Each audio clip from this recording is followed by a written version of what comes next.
Welcome back to Harvi tailoring and aari embroidery. ಇವತ್ತಿನ ವಿಡಿಯೋದಲ್ಲಿ ಬೀಡ್ಸಲ್ಲಿ ಇನ್ನೊಂದು ಮೆಥಡನ್ನು ತೋರಿಸ್ಕೊಡ್ತಿದ್ದೀನಿ. ಆದಷ್ಟು ಕೊನೆವರೆಗೂ ವಿಡಿಯೋನ ನೋಡಿ. ಆದಷ್ಟು ನಾನು ಚಿಕ್ಕದಾಗಿ ನಿಮಗೆ ಚೊಕ್ಕವಾಗಿ ಅರ್ಥ ಆಗೋ ರೀತಿ ಕಡಿಮೆ ಟೈಮಲ್ಲೇ ನಾನು ಒಂದು ಒಳ್ಳೊಳ್ಳೆ ಡಿಸೈನನ್ನು ತೋರಿಸ್ಕೊಡ್ತಾ ಹೋಗ್ತೀನಿ. ಈಗ ನೋಡ್ಬೋದು ಆ್ಯಸ್ ಇಟ್ ಈಸ್. ಈಗ ಇಲ್ಲಿ ನಾನು ಮಾಮೂಲಿ ಜರಿ ಥ್ರೆಡ್ಡನ್ನು ತಗೊಂಡು ಅದನ್ನು ಲಾಕ್ ಮಾಡ್ಕೊಂಡಿದ್ದಾದ ನಂತರ ನೋಡಿ, ಇಲ್ಲಿಂದ ಒಂದು ದಾರನ ಕೆಳಗೆ ತಗೋತೀನಿ. ಇದನ್ನು ಯಾವ ಡಿಸೈನ್ ಅಂತ ಹೇಳ್ತೀವಿ ಅಂತ ನಾವು ನೋಡ್ಕೋಬೇಕು. ಇದಕ್ಕೆ ಒಂದು 4 ಬೀಡನ್ನು ಆ್ಯಡ್ ಮಾಡ್ಕೋತೀನಿ. 4 ಬೀಡು, ನೀವು ಎಷ್ಟು ಬೀಡು ಬೇಕು, ನಿಮ್ಗೆ ಎಷ್ಟು ದೊಡ್ಡದು ಬೇಕು ಅಷ್ಟು ರೀತಿ ಮಾಡ್ಕೋಬೋದು. ಮಿನಿಮಮ್ ಅಂದರೆ ಒಂದು 4 ಬೀಡನ್ನು ನಾನು ಆ್ಯಡ್ ಮಾಡಿಕೊಂಡೆ. ನೋಡಿ, ಆ್ಯಡ್ ಮಾಡಿಕೊಂಡು ಇಲ್ಲಿಂದ ತೆಗೆದು ಇಲ್ಲಿಗೆ ಲಾಕನ್ನು ಮಾಡ್ಕೋತಿದ್ದೀನಿ. ಪುನಃ ಇನ್ನು 4 ಬೀಡನ್ನು ತಗೋತೀನಿ. ನೋಡಿ,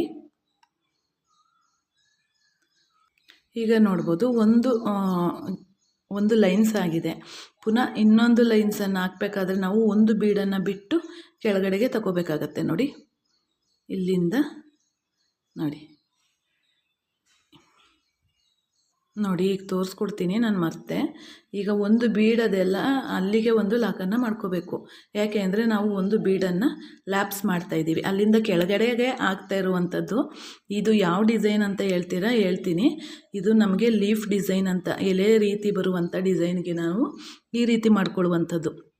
ಈಗ ನೀವು ಒಂದೇ ಸಮಕ್ಕೆ ನೀವು ಮಾಡಿಬಿಟ್ರೆ ನಿಮಗೆ ಅದು ಎಲೆ ರೀತಿ ಬರೋದಿಲ್ಲ. ಹಾಗಾಗಿ ಒಂದು ಬೀಡನ್ನು ಲ್ಯಾಪ್ಸ್ ಮಾಡಿ ಒಂದು ಬೀಡನ್ನು ಬಿಟ್ಟು ನೆಕ್ಸ್ಟ್ ಇನ್ನೊಂದು ಬೀಡಿಗೆ ಬರಬೇಕಾಗತ್ತೆ. ವಾಪಸ್ ತಗೊಂಡು ಹೋಗಿದ್ದಾದ ನಂತರ ನೋಡಿ, ಇಲ್ಲಿ ಲಾಕನ್ನು ಮಾಡ್ಕೋಬೇಕು. ಮಾಡ್ಕೊಂಡಿದ್ದಾದ ನಂತರ ಇಲ್ಲಿಗೆ ಒಂದು ಬೀಡನ್ನು ಬಿಟ್ಟು ಇಲ್ಲಿಂದ ಎಳ್ಕೊಂಡು ಬೀಡ್ಸನ್ನು ಅಟ್ಯಾಚ್ ಮಾಡ್ಕೊಳ್ಳೋಣ. ಈಗ ನೋಡಿ, ಒಂದು ಬೀಡನ್ನು ಬಿಟ್ಟಿದ್ದೀವಿ. ಈಗ ನೀವು ಅಬ್ಸರ್ವ್ ಮಾಡಿ. ಈಗ ಇದು ಯಾವ ರೀತಿ ನಿಮಗೆ ಕಾಣಿಸ್ತಿದೆ ಅಂತಂದರೆ, ಇಲ್ಲಿ ಲಾಕ್ ಮಾಡ್ಕೋತೀನಿ. ಇದು ನಮಗೆ ಲೀಫ್ ಡಿಸೈನ್ ಅಂತ ಕರಿತೀವಿ, ಲೀಫ್ ಡಿಸೈನ್. ಈಗ ನೋಡಿ, ಇದು ಕಂಪಲ್ಸರಿ ನಿಮಗೆ ಡಿಸೈನಲ್ಲಿ ಬಂದೇ ಬರುತ್ತೆ. ಅದಕ್ಕೋಸ್ಕರ ನೀವು ಯಾವುದೇ ಒಂದು ಜಾಗನ, ಖಾಲಿ ಇರುವಂಥ ಜಾಗ, ಒಂದು ಲೀವ್ಸ್ ಡಿಸೈನ್ ಬರ್ಕೊಂಡಿರ್ತೀರ, ಆ ಲೀವ್ಸ್ ಡಿಸೈನ್ ಒಳಗಡೆಗೆ ಫಿಲ್ ಮಾಡುವಂಥ ಡಿಸೈನು. ಇನ್ನೊಂದು ವಿಡಿಯೋದಲ್ಲಿ ಫಿಲ್ಲಿಂಗ್ ಸುತ್ತ ಮಾರ್ಕ್ ಮಾಡಿ ಅದರಲ್ಲೂ ಫಿಲ್ಲಿಂಗ್ ಮಾಡಿ ನಾವು ಇದು ಯಾವ ರೀತಿ ಬೀಡ್ಸನ್ನು ಫಿಲ್ಲಿಂಗ್ ಮಾಡೋದು ಅಂತ ನೆಕ್ಸ್ಟ್ ವಿಡಿಯೋದಲ್ಲಿ ತೋರಿಸ್ಕೊಡ್ತೀನಿ. ಈಗ ಎಷ್ಟು ಚಿಕ್ಕದಾಗಿ ವಿಸ್ತಾರವಾಗಿ ನಾನು ಡೀಟೇಲಾಗಿ ಇದನ್ನು ತೋರಿಸ್ಕೊಟ್ಟೆ. ಇದರಲ್ಲೂ ಒಂದು ಟಿಪ್ಸನ್ನು ಕಲ್ತ್ಕೊಂಡ್ರಿ ನೀವು. ಫಸ್ಟು ಲಾಕ್ ಮಾಡ್ಕೋಬೇಕು. ಲಾಕ್ ಮಾಡಿದ ತಕ್ಷಣವೇ ನಾವು ಬೀಡ್ಸನ್ನು ಆ್ಯಡ್ ಮಾಡೋಗಿಲ್ಲ. ಪುನಃ ಇಲ್ಲಿಗೆ ಬಂದು ವಾಪಸ್ ಲಾಕನ್ನು ಮಾಡಿಕೊಂಡು ಆನಂತರ ಬೀಡ್ಸನ್ನು ಸೇರಿಸಿ ಇಲ್ಲಿ ಲಾಕ್ ಮಾಡ್ಕೋಬೇಕು. ಪುನಃ ಇಲ್ಲಿಂದ ಒಂದು ಬೀಡನ್ನು ಬಿಟ್ಬಿಟ್ಟು ಇಲ್ಲಿಂದ ಇಲ್ಲಿಗೆ ಇನ್ನೊಂದು ಲಾಕ್ ಮಾಡ್ಕೋಬೇಕು, ಇನ್ನೊಂದು ಡಿಸೈನು. ಪುನಃ ವಾಪಸ್ ಹೋಗಿ ಲಾಕ್ ಮಾಡಿ ಒಂದು ಬೀಡನ್ನು ಬಿಟ್ಟು ಲಾಕ್ ಮಾಡಿಕೊಂಡ್ರೆ ನಮಗೆ ಲೀಫ್ ಡಿಸೈನ್ ಎಷ್ಟು ಚಂದವಾಗಿ ಬರುತ್ತೆ ಅಲ್ವಾ. ನೋಡಿ, ಈಗ ನೋಡಿದ್ರಲ್ಲ ಎಷ್ಟು ನೀಟಾಗಿ ಬಂದಿದೆ ಅಂತ ನೋಡ್ಬೋದು.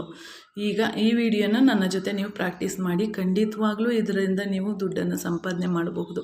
ಅಷ್ಟು ಡಿಸೈನ್ಗಳೆಲ್ಲ ಬರುತ್ತೆ. ಇವೆಲ್ಲ ಬ್ರೈಡಲ್ ಡಿಸೈನ್ಗೆ ನಾನು ತೋರಿಸ್ಕೊಡ್ತಾ ಇರುವಂಥದ್ದು. ಖಂಡಿತ ಮಿಸ್ ಮಾಡ್ಕೊಳ್ದೆ ಈ ವಿಡಿಯೋನ ಪ್ರಾಕ್ಟೀಸ್ ಮಾಡಿ ಅಂತ ಹೇಳ್ತಾ ಧನ್ಯವಾದಗಳು ಫ್ರೆಂಡ್ಸ್. ಆದಷ್ಟು ಚಿಕ್ಕದಾಗಿರುವಂಥ ವಿಡಿಯೋ ಕೊನೆವರೆಗೂ ನೋಡಿದ್ದಕ್ಕಾಗಿ ಧನ್ಯವಾದಗಳು. ಆದಷ್ಟು ನಿಮ್ಮ ಫ್ರೆಂಡ್ಸ್ ಆ್ಯಂಡ್ ಫ್ಯಾಮಿಲಿಗೆ ಈ ವಿಡಿಯೋನ ಶೇರ್ ಮಾಡಿ. Thank you.